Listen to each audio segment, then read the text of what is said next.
Up next we have Harri Myllylä, Star Arcade, talking a little bit about the international entrepreneurship. So please welcome Harri. Thank you.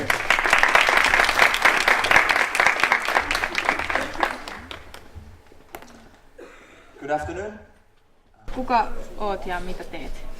Nimi on Harri Myllylä ja mä oon Star Arcade Oyn toimitusjohtaja. Kerrotko vähän tästä Star Arcadesta? Eli Star Arcade on tämmönen mobiili- ja sosiaalisia pelejä kehittävä yritys.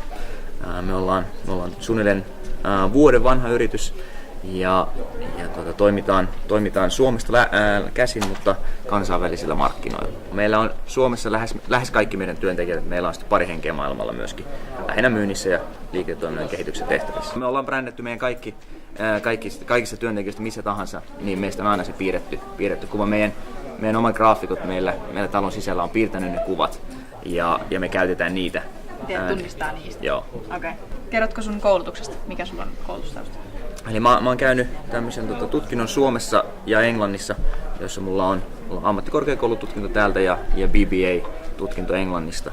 Ja sit mä oon myöskin suunnilleen puolivälissä mun MBA-opinnoissa. Tärkeintä on, että opettelee myymään ja uskoo siihen, mitä tekee.